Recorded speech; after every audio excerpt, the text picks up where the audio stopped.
Hi dear students, welcome back to Xylem learning. Abdulla സാറാണ്. ഇന്ന് നമ്മൾ വന്നിരിക്കുന്ന പ്രധാനപ്പെട്ട ഒരു ഭാഗം ഡിസ്കസ് ചെയ്യാനാണ്. നമ്മുടെ പൊളിറ്റിക്കൽ സയൻസിലെ സെക്കൻഡ് ചാപ്റ്റർ ആയിട്ടുള്ള ഫെഡറലിസത്തിൽ നമ്മൾ ഡീസെൻട്രലൈസേഷനെ കുറിച്ച്, പവറിൻ്റെ ഡീസെൻട്രലൈസേഷനെ കുറിച്ചൊക്കെ ഡിസ്കസ് ചെയ്തിട്ടുണ്ട് അല്ലേ. അപ്പോൾ ആ ഒരു ചാപ്റ്റർ റിലേറ്റഡ് ആയിട്ട് എന്താണ് ഡീസെൻട്രലൈസേഷൻ എന്നുള്ളതും എന്താണ് അതിൻ്റെ എന്താ പറയുക അഡ്വാൻറ്റേജ് എന്നുള്ള കാര്യങ്ങളാണ് നമ്മൾ ഡിസ്കസ് ചെയ്യാൻ പോകുന്നത്. What is decentralisation and what are the advantage of decentralisation, ഇതാണ് നമ്മൾ ഇന്ന് എന്ത് ചെയ്യാൻ പോകുന്നത്, ഡിസ്കസ് ചെയ്യാൻ പോകുന്നത്.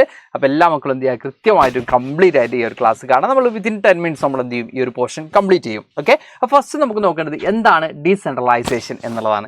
എന്താണ് ഈ ഒരു പ്രോസസ്സ് എന്നുള്ളതാണ് നമുക്ക് ഫസ്റ്റ് നോക്കാനുള്ളത് അല്ലേ. ഇവിടെ നമ്മൾ കൃത്യമായിട്ടും കാണാൻ പറ്റും, when power is taken away from central and the state government given to the local government, it is called decentralisation.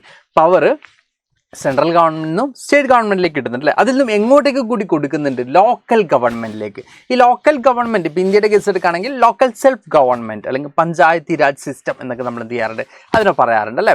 Okay, അപ്പോൾ ഈ ഒരു ലോക്കൽ ലെവലിലേക്ക് കൂടി എന്ത് ചെയ്യാണ്, പവർ ഷെയർ ചെയ്യാണ് ചെയ്യുന്നത്. അപ്പോൾ ഇവിടെ ഒരു പ്രോപ്പർ ആയിട്ടുള്ള ഒരു പവർ ഷെയറിങ് മെത്തേഡ് എന്ത് ചെയ്യുന്നുണ്ട്, നടക്കുന്നുണ്ട്. അതായത് കുറച്ചും കൂടി പീപ്പിൾസിലേക്ക് ഡയറക്റ്റായിട്ട് എന്ത് എത്തുന്നുണ്ട്, ഈ പറയുന്ന ഓരോ പവേഴ്സും എത്തുന്നുണ്ട്. ഒരു എക്സാമ്പിൾ ഞാൻ പറയാം. ഇപ്പോൾ നമ്മുടെ ലോക്കൽ ലീഡേഴ്സ് ലൈക്ക് നമ്മുടെ ഒരു വാർഡ് മെമ്പർ ആവട്ടെ, അല്ലെങ്കിൽ നമ്മുടെ അങ്ങനെയുള്ള നമ്മളായിട്ട് കുറച്ചും കൂടി കണക്റ്റഡ് ആയിട്ടുള്ള, നമ്മളായിട്ട് കുറച്ചും കൂടി പരിചയമൊക്കെ ഉള്ള ലീഡേഴ്സ് ആകുമ്പോൾ നമ്മുടെ പ്രോബ്ലംസ് ഒക്കെ അവർക്ക് പെട്ടെന്ന് തന്നെ എന്ത് ചെയ്യാൻ പറ്റും, അത് ഐഡൻറ്റിഫൈ ചെയ്യാൻ പറ്റും. ഇപ്പോൾ ഇവൻ അവർ ട്രാവൽ ചെയ്യുന്ന ഒരു റോഡാണ്, നമ്മളും ട്രാവൽ ചെയ്യുന്നത്. അപ്പോൾ ആ ഒരു റോഡിൻ്റെ പ്രോബ്ലം നമ്മളെപ്പോലെ തന്നെ ആരും കൂടി ഫേസ് ചെയ്യുന്നുണ്ട്, അവരും കൂടി ഫേസ് ചെയ്യുന്നുണ്ട്. അതുകൊണ്ട് തന്നെ ആ ഒരു പ്രോബ്ലത്തിന് കൃത്യമായിട്ട് സൊല്യൂഷൻ കണ്ടെത്താൻ ആർക്ക് പറ്റും, അവർക്ക് പറ്റും. ഇങ്ങനെ ലോഡ്സ് ഓഫ് ബെനിഫിറ്റ്സ് എന്തിലൂടെ ഉണ്ട്, ഈ ഡീസെൻട്രലൈസേഷനിലൂടെ ഉണ്ട്. അതായത് നമ്മൾ പറയുന്നത് ഡെമോക്രസിയിൽ പ്രോപ്പറായിട്ടും ഡെമോക്രസി പീപ്പിൾസിൻ്റെ ഹാൻഡിലേക്ക് എത്തുന്നത് എന്ത് ത്രൂ ആണ്, ഇത്തരത്തിലുള്ള ഡീസെൻട്രലൈസേഷൻ മെത്തേഡ് ത്രൂ ആണ് നമുക്ക് കാണാൻ പറ്റും. അപ്പോൾ വാട്ട് ഇസ് ഡീസെൻട്രലൈസേഷൻ എന്ന് ചോദിക്കുകയാണെങ്കിൽ നമ്മൾ പറഞ്ഞ പോലെ തന്നെ സെൻട്രൽ ഗവൺമെൻറ്റും സ്റ്റേറ്റ് ഗവൺമെൻറ്റും അധികാരം എങ്ങോട്ടേക്ക് കൂടി വിതരണം ചെയ്യാണ്,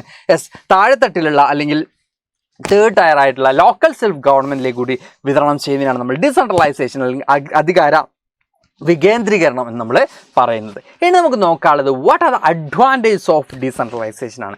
ഡീസെൻട്രലൈസേഷൻ കൊണ്ട് എന്തൊക്കെ നേട്ടങ്ങളാണ് ഉള്ളത് എന്നാണ് നോക്കാനുള്ളത്. നമ്പർ ഓഫ് പോയിന്റ് നമുക്കൊരു 5 എന്ത് ചെയ്യാം അഡ്വാൻറ്റേജ് നമുക്ക് പറയാം. ഫസ്റ്റ് വൺ നമ്മൾ പറയുന്നത്, the basic idea behind decentralisation is that there A large number of problems and issues which are best settle at the local level. People have better knowledge of problems in there localities. First നമ്മൾ പറയുന്നത് best settlement എവിടെയാണ്, ഈ പറഞ്ഞ local ലെവലാണ്. കാരണം എന്താ വെച്ചാൽ ഇപ്പോൾ ഏത് പ്രോബ്ലം ബെസ്റ്റായിട്ട് സെറ്റിൽ ചെയ്യാൻ പറ്റുന്നത് എവിടെയാണ്, ലോക്കൽ ലെവലാണ്. പീപ്പിൾസ് ഞാൻ നേരത്തെ പറഞ്ഞ പോലെ തന്നെ ഇപ്പോൾ ഞാനൊരു വാർഡ് മെമ്പറാണ് എന്ന് വിചാരിക്കുക. അപ്പോൾ എനിക്ക് ആ വാർഡിലെ പ്രോബ്ലംസ് കൃത്യമായിട്ട് പറയാം, ബിക്കോസ് ഞാനും അതിൻ്റെ പാർട്ടാണ്. അപ്പോൾ സ്വാഭാവികമായിട്ടും എനിക്ക് ആ ഒരു പ്രോബ്ലം കൃത്യമായിട്ട് ഐഡൻറ്റിഫൈ ചെയ്യാൻ പറ്റും, ബെസ്റ്റായിട്ട് എന്ത് ചെയ്യാൻ പറ്റും, അത് സെറ്റിൽ ചെയ്യാൻ പറ്റും, ഈ ലോക്കൽ ലെവലിൽ തന്നെ സെറ്റിൽ ചെയ്യാൻ പറ്റും. മറ്റൊരു അഡ്വാൻറ്റേജ് പറഞ്ഞത്, they also have better ideas on where to spend money and how to manage things more efficiently. എവിടേക്കാണ് ഫണ്ട് സ്പെൻഡ് ചെയ്യേണ്ടത് അല്ലെങ്കിൽ എവിടേക്കാണ് മണി സ്പെൻഡ് ചെയ്യേണ്ടത്, അപ്പോൾ അതിന് എഫിഷ്യൻ്റ്ലി അതെങ്ങനെയാണ് ഓരോ കാര്യങ്ങളും മാനേജ് ചെയ്യേണ്ടത് ഇതിനെക്കുറിച്ച് ആർക്ക് നല്ല ധാരണ ഉണ്ടാവും.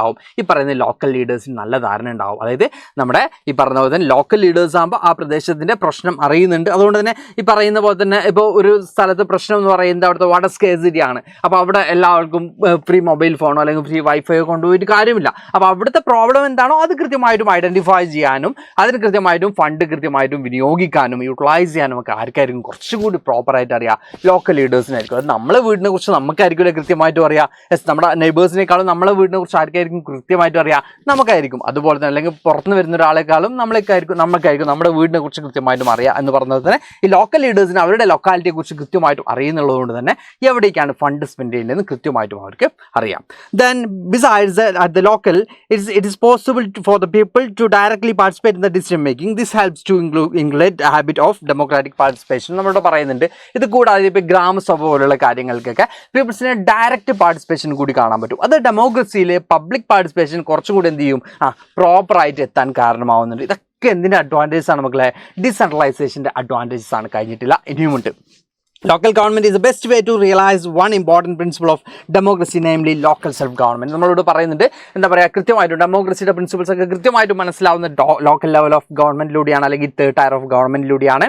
അതുകൊണ്ട് തന്നെ ഈ ഒരു ഗവൺമെൻറ് നമ്മൾ പറയുന്നത് ലോക്കൽ സെൽഫ് ഗവൺമെൻറ് എന്നാണ്. എന്താണ് പറയുന്നത് മക്കളെ, ലോക്കൽ സെൽഫ് ഗവൺമെൻറ് എന്നാണ് ഈ ഒരു ഗവൺമെൻറ് നമ്മൾ പറയുന്നത്. Then the last one, the need of decentralization was recognized in our constitution. A major step towards decentralization was taken in 1992. നമുക്ക് കാണാൻ പറ്റും ആദ്യം ഈ ഡീസെൻട്രലൈസേഷൻ പ്രോപ്പറായിട്ട് എന്ത് ചെയ്തിരുന്നില്ല, നടന്നിരുന്നില്ല എന്ന് നമുക്ക് കാണാൻ പറ്റും. ഇപ്പോൾ ഇന്ത്യയുടെ കേസ് എടുക്കുകയാണെങ്കിൽ തന്നെ ഫസ്റ്റ് റെഗുലറായിട്ട് ഇലക്ഷൻസ് കണ്ടക്ട് ചെയ്തിരുന്നില്ല, അപ്പോൾ തന്നെ വേണ്ട ഫണ്ടുകൾ എവിടേക്ക് സ്പെൻഡ് ചെയ്തിരുന്നില്ല, ഈ പറയുന്ന തേർഡ് ടയറിലേക്ക് അല്ലെങ്കിൽ ലോക്കൽ സെൽഫ് ഗവൺമെൻറ്റിലേക്ക് പാസ് ചെയ്തിരുന്നില്ല. ഇങ്ങനെ കുറേ അധികം പ്രോബ്ലംസ് ഉണ്ടായിരുന്നു. പിന്നീട് 1992 കോൺസ്റ്റിറ്റ്യൂഷണൽ അമെൻമെൻറ്റ് വരുന്നതും അതിലൂടെ ഈ third tyre of government power കുറച്ചും കൂടി എന്ത് ചെയ്യുന്നുണ്ട്, കുറച്ചും കൂടി ഇൻക്രീസ് ചെയ്യുന്നതായിട്ട് നമുക്ക് കാണാൻ പറ്റും, അല്ലെങ്കിൽ അത് കുറച്ചും കൂടി എഫക്റ്റീവായിട്ട് നടപ്പിലാവുന്നതായിട്ട് നമുക്ക് കാണാൻ പറ്റും. അപ്പോൾ ഇത്രയുമാണ് നമ്മുടെ ഡീസെൻട്രലൈസേഷൻ എന്ന് പറയുന്ന ആ ഒരു പ്രോസസ്സിനെ കുറിച്ച് നമുക്ക് പറയാനുള്ളത്. അതിൻ്റെ അഡ്വാൻറ്റേജ് കൂടിയാണ് നമ്മൾ പറഞ്ഞത്. ഐ തിങ്ക് നമ്മളൊരു 5-6 മിനിറ്റ് കൊണ്ട് എന്ത് ചെയ്തിട്ടുണ്ട്, ഈ ഒരു ടോപ്പിക്ക് കംപ്ലീറ്റ് ചെയ്തിട്ടുണ്ട്. ഇതുപോലുള്ള ചെറിയ ചെറിയ വീഡിയോസുമായിട്ട് ചെറിയ ചെറിയ ക്ലാസ്സുമായിട്ട് നമ്മുടെ ഓരോ ചാപ്റ്റേഴ്സിൻ്റെയും എല്ലാ ഭാഗങ്ങളും ഡിസ്കസ് ചെയ്യാൻ ഇനിയും ഞാൻ വരുന്നതാണ്. അപ്പോൾ അടുത്ത ക്ലാസ്സിൽ കാണാം മക്കളെ. Thank you. ബൈ.